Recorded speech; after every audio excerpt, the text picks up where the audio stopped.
자, 오늘 설교의 제목은 서로 짐을 지라 하는 거예요.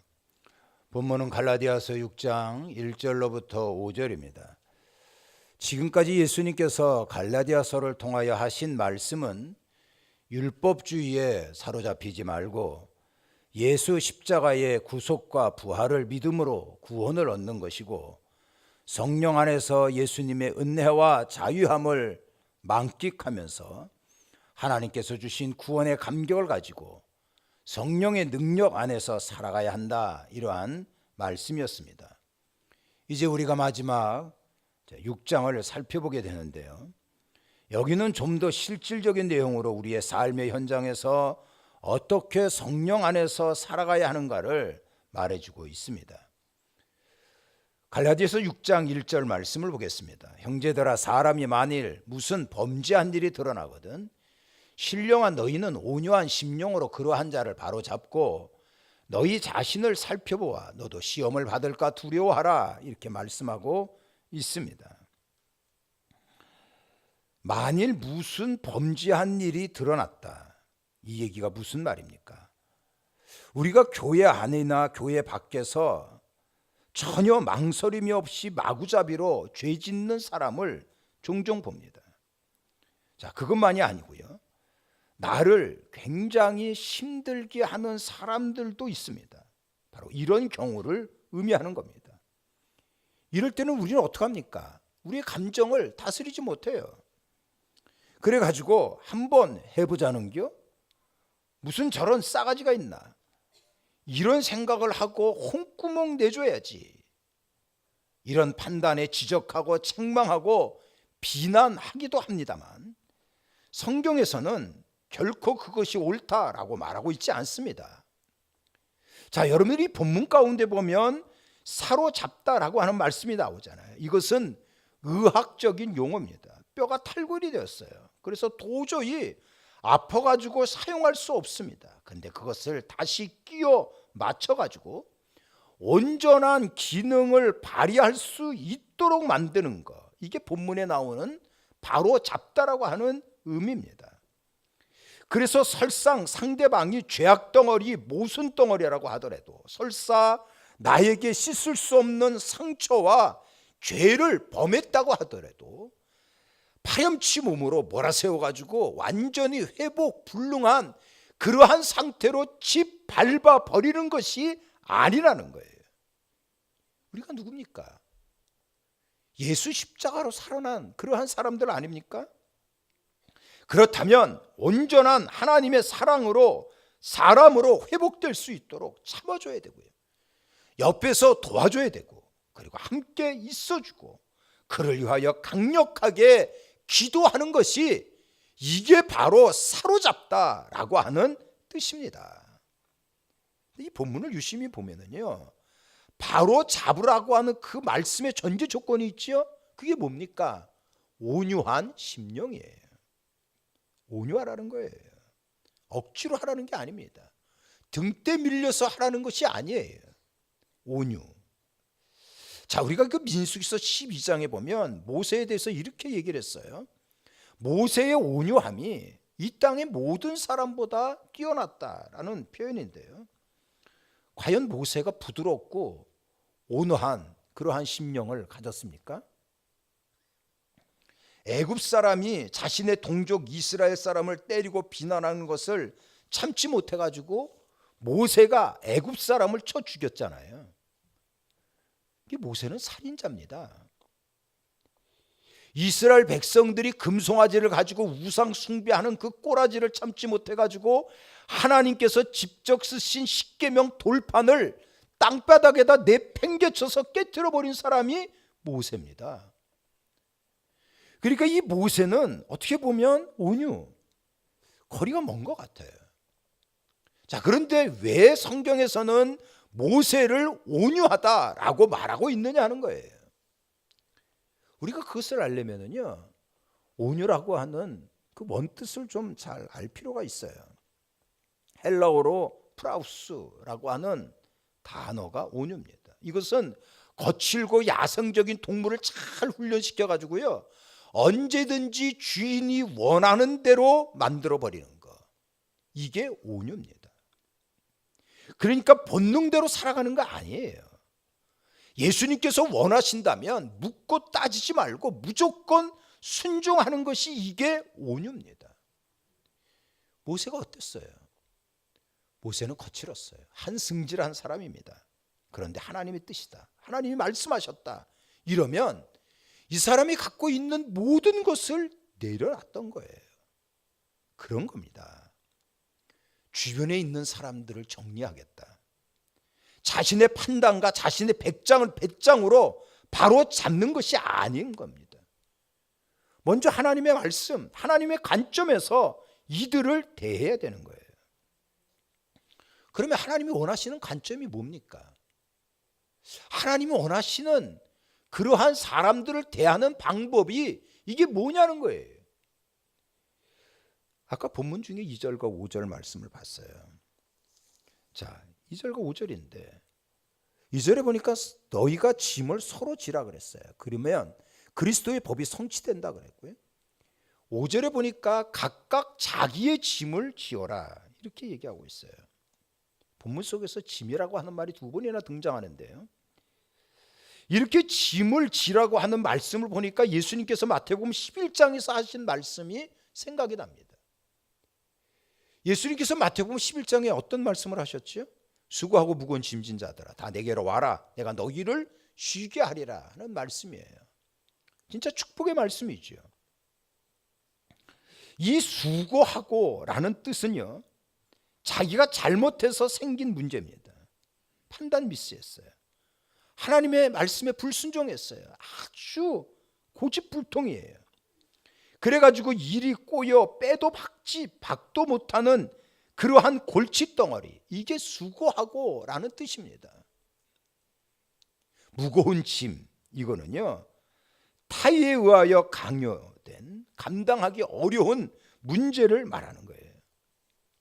우리가 세상 살아가면서 수고하고 무거운 짐들이 많이 있습니다. 죽음의 짐이 있죠. 사업과 질병과 가난과 고난의 짐이 있어요.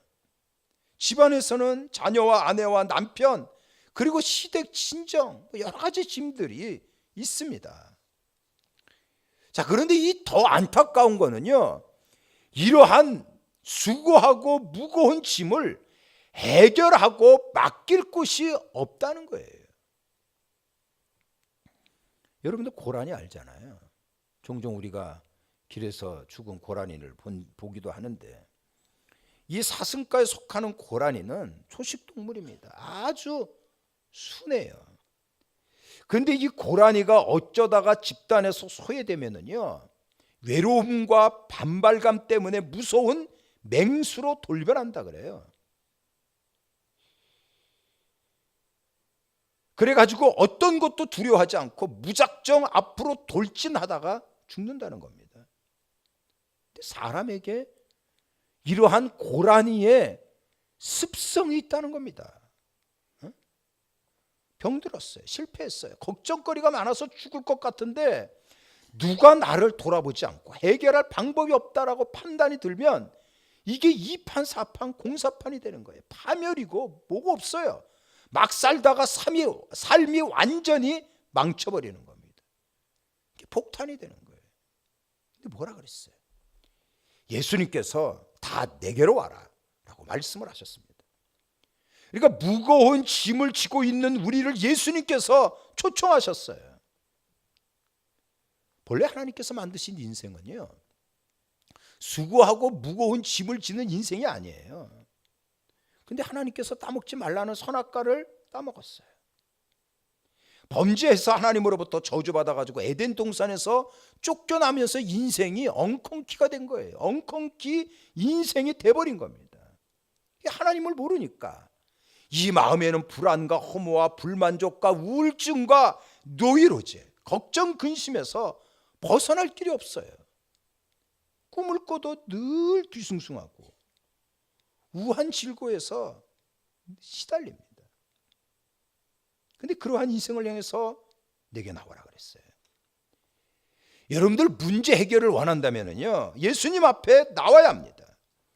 예수님 앞에 나오면 어떠한 문제도 해결받고 쉼을 얻을 수가 있습니다. 수고하고 무거운 짐자들아 다 내게로 와라. 예수님을 만나서 참 안식과 행복을 누리시기를 축원합니다.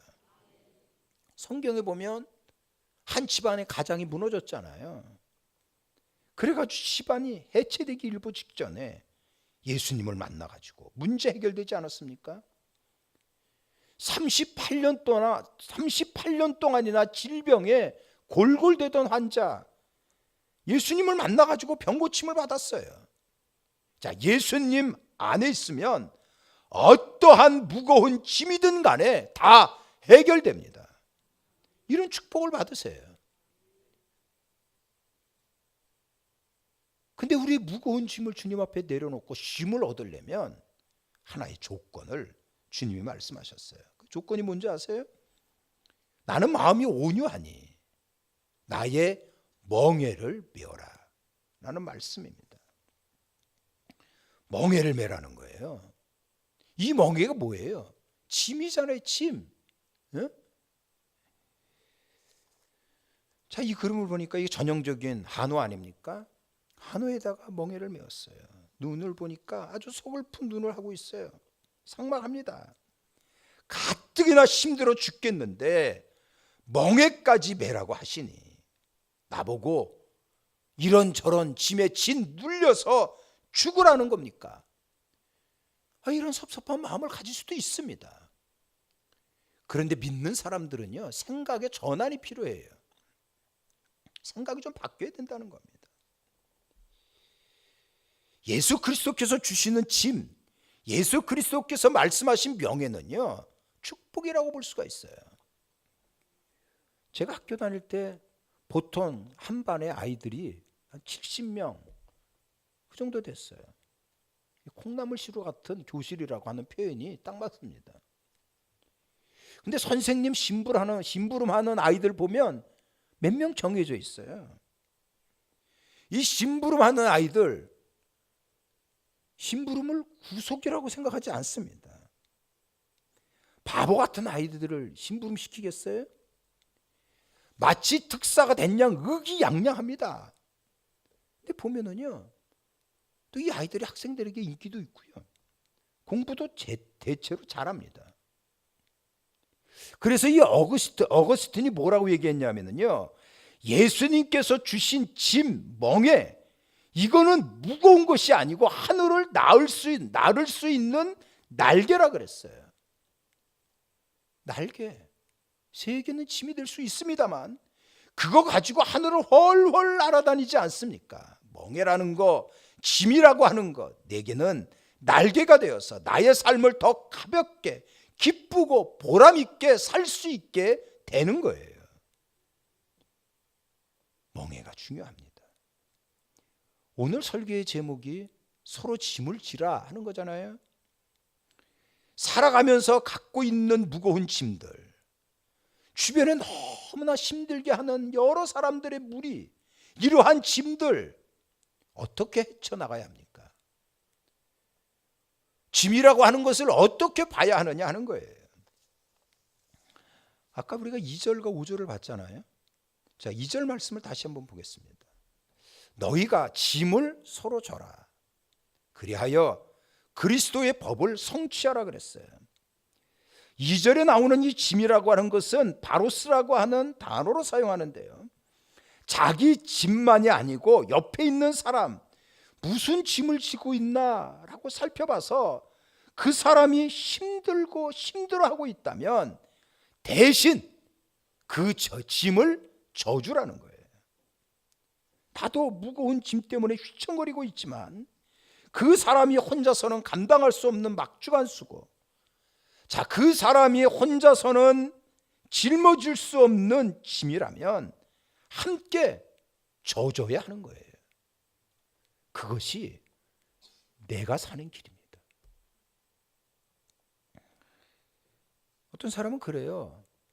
목사님이 당해보지 않아서 그렇지. 내가 얼마나 오랫동안 당하고 있는지 압니까? 저 사람이요, 죽어마땅해요. 능지처참할 잡것입니다. 이렇게 정죄하고 생각합니까? 여러분, 진정으로 승리하기를 원하시나요? 모든 삶이 축복으로 바뀌어지기를 원합니까? 그렇다면요, 그러한 사람들이 어서 빠져나와 우리와 더불어 하나님의 자녀로 우뚝 서기 위해 그 사람에게 다가가서 그 사람의 무거운 짐을 함께 져야 하는 거예요.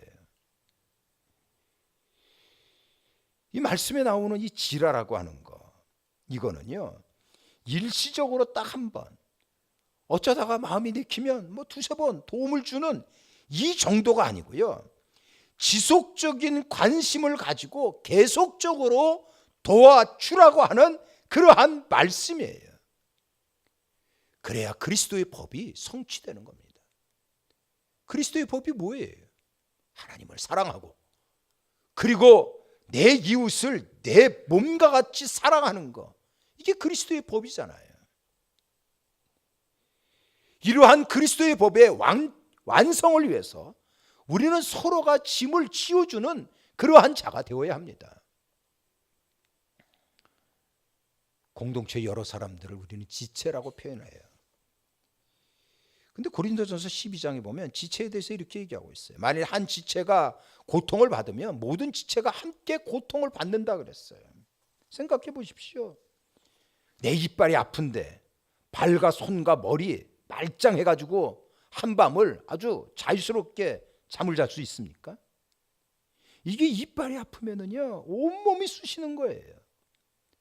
눈이 아프면 눈만의 문제입니까? 몸 전체의 문제입니다.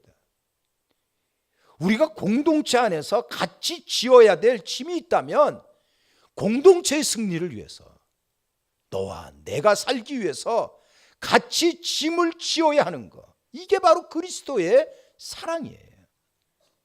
예수 그리스도께서 자신의 몸을 십자가에 못 박으면서까지 우리의 무거운 짐을 대신 져주셨습니다. 그래서 우리는요, 서로 간의 짐을 지어야 합니다. 실수한 사람에 대한 사랑의 반응으로 상대방에 대해서 지나친 완전을 요구하면 안 돼요. 그 사람이 당하고 있는 현실을 이해하려고 해야 됩니다. 그 사람의 고민과 문제에 귀를 기울이려고 해야 되는 거예요. 그것이 진심으로 여러분들에게 승리와 축복의 길을 여는 겁니다. 사랑하는 성도 여러분, 내가 지어야 될 남편의 짐이 있습니까? 내가 감당해야 될 아내의 짐이 있냐고요. 부모의 짐, 자녀의 짐. 우리 목감 공동체 안에서 집사님, 권사님, 장로님, 목사님 같이 지어야 될 짐이 있습니까? 십자가의 사랑을 바라고 있어요. 그리고 그 짐을 같이 감당해 나가기를 바랍니다. 자, 5절에도 보면 이렇게 말씀하고 있어요. 각각 자기의 짐을 질 것이다 그랬어요. 여기에 짐이라고 하는 단어는 조금 전에 살펴봤던 2절과 틀려요. 5절에 나오는 짐이라고 하는 것은 코르티노온이라고 하는 단어를 사용합니다. 이것은 스스로 각자 개인이 져야 할 짐을 말하는 거예요. 마치 군인이 자기의 보직에 따라서 감당해야 될 짐이 틀립니다.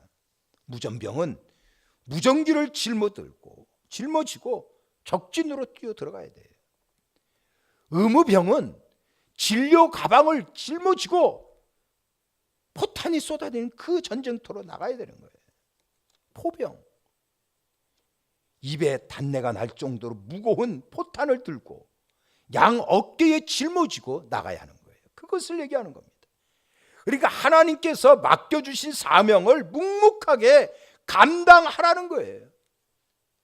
어떤 때는 교회에서 주신 사명이 너무나 힘들어요. 이것 때문에 부부간의 갈등도 있기도 해요. 너무나 무거워가지고 도망치고 싶은 충동이 막 일어나요. 근데 하나님께서는요, 각각 자기의 짐을 감당하라고 말씀하고 있지 않습니까? 교회 집사님, 권사님, 장로님, 목사, 교사, 찬양대, 순장, 방장, 각자 하나님께서 맡겨주신 사명을 감당하라고 명령하고 있는 거예요. 인생살이에서 중요한 만남이 세 개라고 말하잖아요.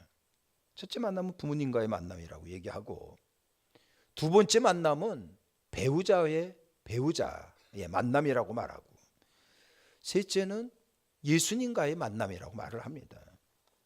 그러니까 어떤 부모님을 만나느냐에 따라서 얼굴 모양과 신체의 구조가 달라집니다.